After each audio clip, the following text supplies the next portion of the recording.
अब 3 यात्राएं एक में जुड़ गई हैं।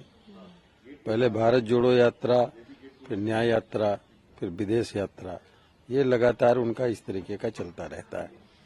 जनता में इसका कोई प्रभाव नहीं पड़ रहा है, बल्कि ऐसा कुछ वो बोलते चले जाते हैं कि जिसकी वजह से जो है लोग नाराज होते हैं। बनारस चले गए, वहां पर जो है बोल दिया कि ये उत्तर प्रदेश का युवा नशे में घूम रहा है, नशे में पड़ा है, नशे में डांस कर रहा है।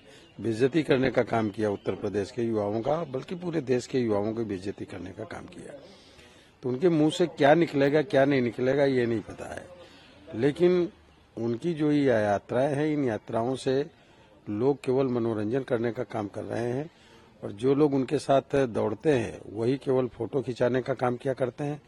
कुछ लोगों को बुला लेते हैं वो कि आ जाओ फोटो राहुल गांधी जी के साथ खिंचा लो। तो कुछ लोग तो स्टैचू के साथ भी फोटो खिंचाते हैं। उसी तरीके से उनके साथ फोटो खिंचाने के अलावा और कोई आंदोलन में कोई बढ़ोतरी नहीं हो रही, बल्कि इनकी बातों की वजह से और ज्यादा एनडीए को मजबूती मिल रही, भारतीय जनता पार्टी को मजबूती मिल रही। ये भी देखा गया कि अखिलेश जी को भी बुलाया गया था, लेकिन वो दिखे तो नहीं साथ में। नहीं जाएंगे, क्योंकि अखिलेश जी इतना तो समझदार ही हैं कि राहुल गांधी क्या बोलते हैं क्या नहीं बोलते हैं, इतना तो अखिलेश जी समझते ही हैं। इसलिए राहुल गांधी जी की यात्रा में शामिल होने का मतलब है अखिलेश का जो क्रेज है वो अपने आप खुद गिर जाएगा। देखिए, तमाम बातों पे आस्था के सवाल पर, भगवान राम के सवाल पर, मंदिर के सवाल पर जो बयान स्वामी प्रसाद मौर्य जी के आते रहे, उस पे उनकी जो समाज में है क्रेडिबिलिटी बहुत घटी, और मैं समझ रहा हूँ इसका दोषी पार्टी को ही माना गया कि अखिलेश जी के इशारे पर ही इस तरीके की बयानबाजी करने का काम कर रहे हैं। अब वो इंटरनल बात क्या हुई नहीं पता, लेकिन जरूर या तो उनको रोका गया होगा या नहीं रोका गया होगा, तो कुछ कहा गया होगा, या कुछ उन्होंने चाहा होगा कि हमारे बयानों का समर्थन समाजवादी पार्टी करे, कुछ करे, जो भी बात बनी हो, या इनसे निकालने की बात की गई हो, इनको कुछ ना कुछ रहा होगा जिससे इस्तीफा उन्होंने देने का काम किया है। किसान जो वास्तव में जो आम किसान है वो समस्याओं का पर वार्ता करके हल करने के लिए चाहता है, लेकिन कुछ लोग हैं जो उसमें हल करने में क्या प्रॉब्लम हो रही है। एक देश से दूसरे देश में युद्ध होता है, वो भी वार्ता के जरिए हल होता है।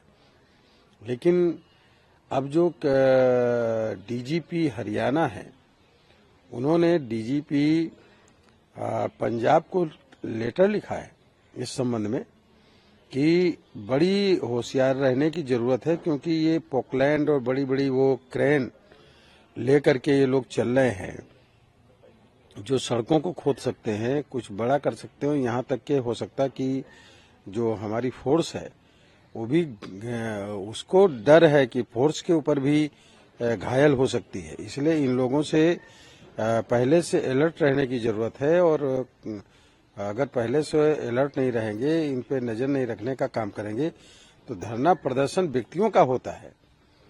धरना प्रदर्शन क्रेन और पोकलैंड और या बुलडोजर लेकर के नहीं होता है।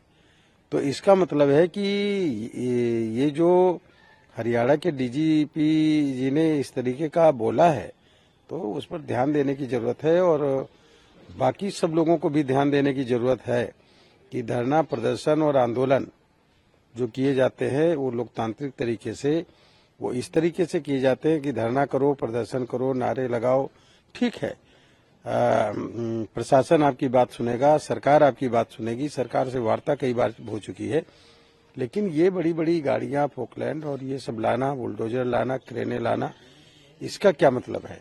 इससे जाहिर होता है कि उनकी मंशा कुछ और है, और मैं समझ रहा हूं कि बातचीत के जरिए किसानों को अपनी मांगों को रखना चाहिए। सरकार मांग मानने के लिए तैयार है।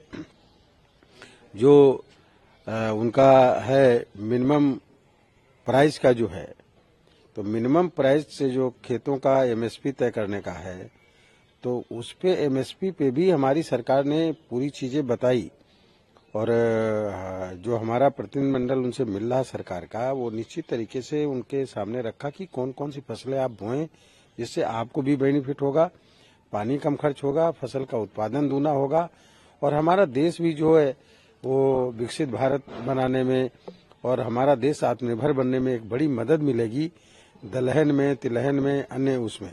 तो ये चीजें रखने का भी काम किया। उन्होंने बोला भी कि इस पर हम विचार कर रहे हैं, लेकिन मैं समझ रहा हूँ बातचीत करके अब इस किसान के मामले को जिस तरह सरकार पूरी तरीके से लग करके किसानों की समस्याओं को हल करने पर लगी है, किसानों के इस आंदोलन के जो अगुवाकार लोग हैं उनको भी चाहिए कि बातचीत को करके और इस आंदोलन को उनको खत्म करना चाहिए। ये मेरा भी किसानों से आग्रह है। देखिए, ममता बनर्जी जी संदेश खाली की घटना की तरफ से लोगों का माइंड डाइवर्ट करके दूसरी तरफ ले जाना चाहती हैं कि जो पगड़ी पहने वो खालिस्तानी है बीजेपी के लिए। कब बीजेपी ने ये बात कही?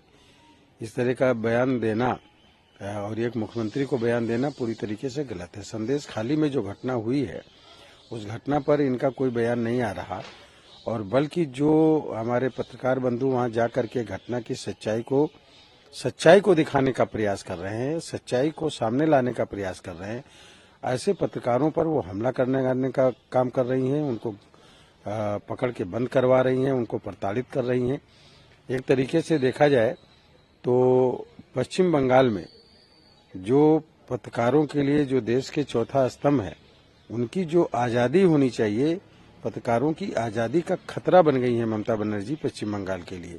और ये लोकतंत्र के लिए पश्चिम बंगाल में बहुत बड़ा खतरा है, नुकसान है। और ये पूरी तानाशाही का रवैया ममता बनर्जी जी जो अपना रही हैं, ये गलत है। उनको ऐसा नहीं करना चाहिए, बल्कि संदेश खाली की जो घटना है उसका खुलासा करना चाहिए और दोषी लोगों को फौरन तत्काल गिरफ्तार करना चाहिए। आखिर अब तक क्यों गिरफ्तार क्यों नहीं हुआ?